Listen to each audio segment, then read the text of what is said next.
সেদিন মহানবী সাল্লাল্লাহু আলাইহি ওয়াসাল্লামের অসুস্থতার 11তম দিন।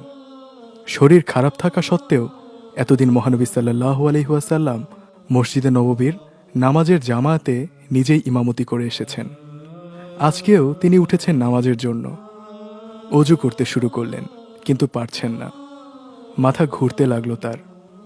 পরপর 3বার চেষ্টা করেও পারলেন না অজু করতে। কদিন ধরে তার অসুস্থতার তীব্রতা ক্রমেই প্রকট হয়ে উঠছিল। খায়বারের সেই ইহুদিনীর খাওয়ানো বিষের জ্বালাও মারাত্মক হয়ে উঠেছে ধীরে ধীরে। আজ অবস্থা এমন যে তিনি সাহাবীদের সাথে নামাজে শরিক হতেও পারছেন না। জামাতে উপস্থিত সাহাবীদের তিনি বললেন, আবু বকরকে নামাজে ইমামতি করতে বলো। মসজিদ জুড়ে পিনপতন নীরবতা, সবাই নির্বিকার, নীরব চারিপাশ। প্রবল ঝড় আসার আগে প্রকৃতি যেমন শান্তশিষ্ট হয়ে থাকে, ঠিক একই রকম হয়ে আছে সব কিছু। একটু পরে আবু বকর রাদিয়াল্লাহু তাআলা আনহু ধীর পায়ে মহানবী সাল্লাল্লাহু আলাইহি ওয়াসাল্লামের স্থানে ইমামতি করার জন্য যাচ্ছিলেন। তার ভেতরটাও তখন কাঁদছিল। যখন তিনি নবী করিম সাল্লাল্লাহু আলাইহি ওয়াসাল্লামের জায়গায় দাঁড়ালেন, আর ধৈর্য ধরতে পারলেন না কেউ। প্রবল ঝড়ে যেভাবে সবকিছু তছনছ করে দেয়, তেমনি এই দৃশ্য দেখে তাদের ভেতরটাও একদম চূর্ণ বিচূর্ণ হয়ে গেল। কান্নার রোল পড়ে গেল সমগ্র মসজিদে।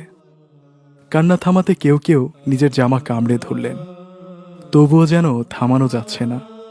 কিন্তু এই অবস্থা তো চলতে দেয়া যাবে না। আল্লাহর নবী এমন দৃশ্য দেখলে তার মনটাও কেঁদে উঠবে। তাই ধৈর্যের মহাপ্রতীক আবু বকর রাদিয়াল্লাহু তাআলা আনহু নামাজের ইমামতি শুরু করে দিলেন। কেননা নামাজে দাঁড়ালে এমন শব্দ করে আর কান্না করতে পারবেন না সাহাবাগণ। এদিকে এই সময় মহানবী সাল্লাল্লাহু আলাইহি ওয়াসাল্লাম একটু আরাম বোধ করলেন। এজন্য সঙ্গে সঙ্গেই তিনি দুজন আত্মীয়ের কাঁধে ভর দিয়ে মসজিদে চলে এলেন। হযরত আবু বকর রাদিয়াল্লাহু তাআলা আনহু তখন নামাজের ইমামতি করছিলেন। মহানবী সাল্লাল্লাহু আলাইহি ওয়াসাল্লাম আসছেন নামাজে, এটা টের পেতেই জায়গা ছেড়ে দেবার জন্য ইমামতির স্থান থেকে সরে দাঁড়াচ্ছিলেন আবু বকর রাদিয়াল্লাহু তাআলা আনহু। মহানবী সাল্লাল্লাহু আলাইহি ওয়াসাল্লাম তাকে নিষেধ করলেন এবং আবু বকরের পাশে থেকেই নামাজ আদায় করলেন। মহানবী সাল্লাল্লাহু আলাইহি ওয়াসাল্লাম সাহাবাদের সবচেয়ে আপনজন ছিলেন। তাই তার এই অসুস্থ অবস্থা দেখে সাহাবাদের হৃদয়ে যে ঝড় বইছে তা তার অজানা ছিল না। তাই তিনি নামাজের পর সাহাবীদের দিকে ঘুরে বসলেন।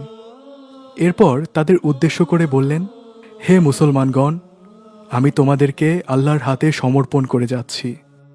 তার আশ্রয় ও তার সাহায্যের কাছে তোমাদের সঁপে দিচ্ছি। আল্লাহ তাআলাই তোমাদের রক্ষা করবেন। তোমরা নিষ্ঠা, ভক্তি ও সততার সাথে তার আদেশ পালন করতে থাকো, তাহলে তিনিই তোমাদের রক্ষা করবেন। এরই মধ্যে আবার একটা আবেগঘন পরিবেশ তৈরি হয়ে গেল। কথা বলতে বলতে নবী করিম সাল্লাল্লাহু আলাইহি ওয়াসাল্লামও আবেগমাখা কণ্ঠে বললেন, এই শেষ ভাতৃবর্গ, এই শেষ। নবী করিম সাল্লাল্লাহু আলাইহি ওয়াসাল্লাম সাহাবাদের থেকে বিদায় নিলেন। নিজের সারাটা জীবন তিনি ব্যয় করে গেছেন এই উম্মতের ভালোর কথা চিন্তা করে করে। নিজের জন্য তিনি কোনোদিন চিন্তা করেননি। তার সকল চিন্তা জুড়ে ছিল তার উম্মতের দুনিয়া ও আখিরাতের সফলতা। এতই ভালোবাসতেন তিনি আমাদের। আল্লাহ রাব্বুল আলামিন তাকে জান্নাতের সর্বোচ্চ মাকাম দান করুন, আমিন।